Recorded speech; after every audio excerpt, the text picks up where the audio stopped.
یہ شرک کا فتویٰ جھوٹا ہے اور جرم ہے، اور یہ جرم ہمارے نبی علیہ السلام نے دیکھا اور اس کو بیان کیا۔ آپ سوچتے ہوں گے اتنے فتوے لگتے ہیں روزانہ مگر پھر بھی ہماری صحت کو کوئی فرق نہیں، اس کا سبب کیا ہے؟ سبب یہ ہے کہ ہمارے نبی علیہ السلام سارے فتووں کے تیروں کا رخ اپنی رحمت سے موڑ گئے ہیں۔ میرے محبوب علیہ السلام نے باقاعدہ اس فتنے کا ذکر کیا تھا اور ذکر کر کے اس کو بیان کیا تھا۔ اب میرے پاس یہ ہے تفسیر ابن کثیر، اس کے اندر جلد نمبر 2 صفحہ نمبر 276 پر یہ حدیث شریف موجود ہے۔ سید عالم نور مجسم شفیع معظم صلی اللہ علیہ وسلم نے یہ دیکھا تھا اور اس کو اپنے صحابہ کے سامنے بیان کیا تھا۔ صحیح ابن حبان جلد نمبر 1 صفحہ نمبر 108 ابن حبان، اس کے اندر بھی حدیث شریف موجود ہے اور سند اس کی اتنی عظیم ہے۔ ابن کثیر نے کہا ھذا اسناد جید، اور امام احمد بن حنبل جیسے لوگ اور یحییٰ بن معین جیسے لوگ اس کی صحت کو بیان کر رہے ہیں۔ وہی حضرت حذیفہ بن یمان رضی اللہ تعالیٰ عنہ جو فتنوں کی حدیثیں بیان کرنے کی اسپیشلسٹ ہیں، سچی باتیں آگے بتاتے رہے، انہوں نے ایک حدیث شریف بیان کی۔ حضرت حذیفہ بن یمان رضی اللہ تعالیٰ عنہ کہتے ہیں کہ رسول اللہ صلی اللہ علیہ وسلم نے یہ ارشاد فرمایا، یہ ابن حبان صحیح ابن حبان کی وہ تمہارے سامنے صفحہ نمبر 108 جلد نمبر 1 اس کے اندر یہ حدیث شریف موجود ہے، اور ادھر ابن کثیر اس کے علاوہ 9-10 اس کے ماخذ موجود ہیں اور سند بالکل کلیئر ہے۔ اور سوچنا تم نے ہے خود کہ یہ کون لوگ ہیں جن کا ذکر ہو رہا ہے۔ میں نے ایک مرتبہ دبئی میں 3 گھنٹے اس پر مناظرہ کیا تھا اور 3 گرو میرے سامنے ایک بار بھی اپنی برات کو ثابت نہیں کر سکے تھے۔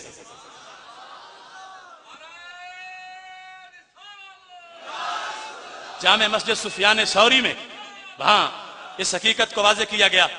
اب دیکھو ہمارے نبی علیہ السلام نے فرمایا ان مما اتخوف علیکم رجل قرأ القرآن، مجھے تجھ پر ایک بندے کا خطرہ ہے۔ وہ کون ہے؟ وہ کون ہے؟ فرمایا قرأ القرآن۔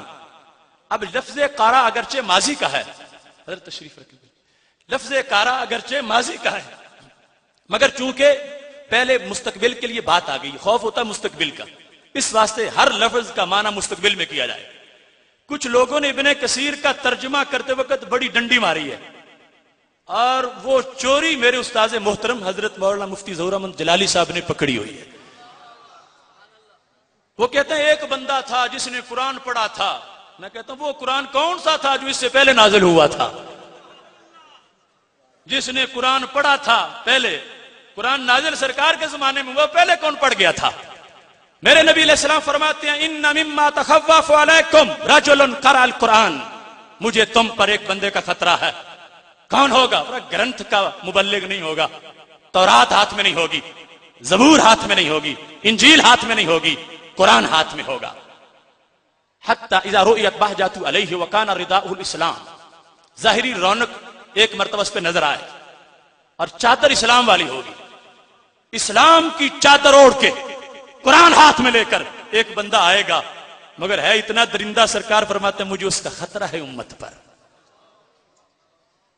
چادر اسلام کی اوڑھے گا، درس قرآن کا دے گا، لیکن سرکار فرماتے ہیں مجھے امت پر اس کا خطرہ ہے۔ تو پتہ چلا کچھ ایسے ہیں ہاتھ میں قرآن لے کر اسلام کا لبادہ اوڑھ کر پھر بھی نوکری شیطان کی دے رہے ہوتے ہیں۔ سنو حدیث کے الفاظ، یا تراہ الی ما شاء اللہ، اللہ اسے لے جائے گا جدھر چاہے گا، فانسلخ منہ، وہ اپنی اس کھال سے نکل آئے گا باہر جو اسلام والی اوپر اوڑی ہوئی ہوگی، ونبذ وراء ظہرہ، قرآن کو پیٹھ پیچھے پھینک دے گا۔ پھر کیا کرے گا؟ وسعى علی جارہ بالسیف، پڑوسیوں پر تلوار سے حملہ کر دے گا۔ حملے کی بنیاد کیا ڈھونڈے گا؟ جغرافیہ، لسانی تعصب، برادری ازم؟ نہیں، فرمایا رماہ بالشرک، شرک کی بنیاد ڈھونڈے گا۔ تلوار سے حملہ کرے گا، کیوں کہ یہ لوگ مشرک ہو چکے ہیں۔ معاذ اللہ، حملے کا جواز شرک کو بنائے گا کہ چونکہ یہ مشرک ہو گئے لہذا ان کو مار دیں، ان کی بیویاں چھین لیں، جیسے انہوں نے اپنی کتابوں میں لکھا ہوا، کوئی حرج ہی نہیں۔ کہ یہ لوگ مشرک ہو چکے ہیں۔ میرے نبی علیہ الصلوۃ والسلام فرماتے ہیں سآلا جاری بالسیف ورماہ بالشرک، شرک کا فتویٰ لگا کے قتل کرے گا لوگوں کو، توحید کا علمبردار بن کر کہ میں مار رہا ہوں لوگوں کو اس واسطے کہ میں توحید کا علمبردار ہوں، اور یہ مسلمان جو ہے یہ مشرک ہو چکے ہیں معاذ اللہ۔ جب میرے نبی علیہ السلام نے یہ پوچھا تو چونکہ حذیفہ بن یمان نے حضرت سیلا جیسے لوگوں کو جواب دینا ہوتا تھا کہ بعد میں مجھ سے پوچھیں گے، میں پہلے سرکار سے تو پوچھ لوں، تو میرے نبی علیہ الصلوۃ والسلام سے پوچھا یا نبی اللہ ایہما اولا بالشرک۔ جس زمانے کی غیب کی خبر محبوب آپ نے ہمیں دی، دو پارٹیاں ہوں گی، ایک ہوں گے قرآن ہاتھ میں لے کر دین کا لبادہ اوڑھ کر شرک کے تیر مارنے والے، اور دوسرے ہوں گے مظلوم شرک کے تیر کھانے والے۔ ان میں سے اس غلطی کا مستحق کون ہوگا؟ کون ہوگا مجرم؟ کون ہوگا مکار؟ کون ہوگا جھوٹا؟ کس کا ظلم، کس کا جرم ہوگا؟ محبوب تمہاری نگاہوں کے سامنے سب کچھ ہے، تو بتا دو تاکہ اگر مظلوم تیر کھائیں کم از کم تمہارے جملوں سے آرام تو پا جائیں۔ ایہما اولا بالشرک، دونوں میں سے اولا بالشرک کون ہوگا؟ کون ہوگا جو اس کا سینہ دین سے خالی ہو چکا ہوگا؟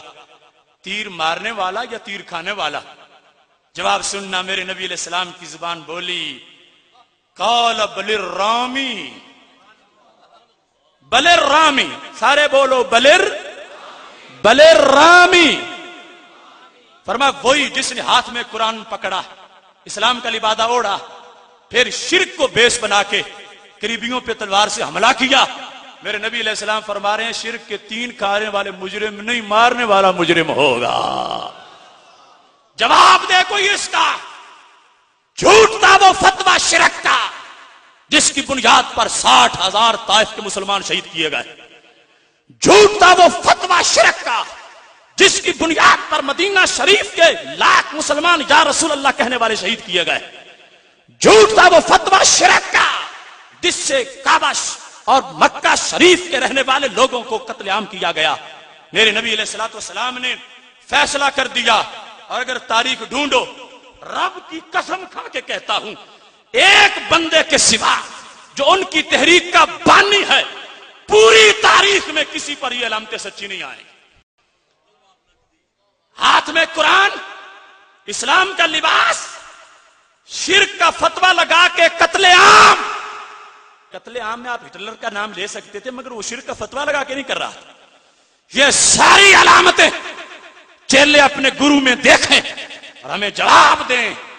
ان کی نسبت ان سے ملی ہے، ساری ہماری نسبت طیبہ سے ملی ہے۔ فتویٰ جھوٹ تھا اور جھوٹ ہے، لگانا جرم تھا اور جرم ہے۔ یہ سبب کیا تھا وہ بھی آگے بیان ہوتا ہے، لیکن یہ سینوں میں بات محفوظ کر لو، یہ میرا تم پہ قرض ہے، تم نے گلی گلی بچے بچے تک پہنچانی ہے یہ بات۔ ہر طرف ادارہ صراط مستقیم کے پلیٹ فارم سے اس نور کو عام کرنا ہے، اس نور کو پھیلانا ہے۔ یہ اکابر جو ہماری پشت پہ ہاتھ رکھ کر سرپرستی کرنے والے ہیں، اللہ ان کی زندگیاں سلامت رکھے، ہم ان کے جھنڈے تلے فسق کے خاتمے کے لیے آخری دم تک جائیں گے۔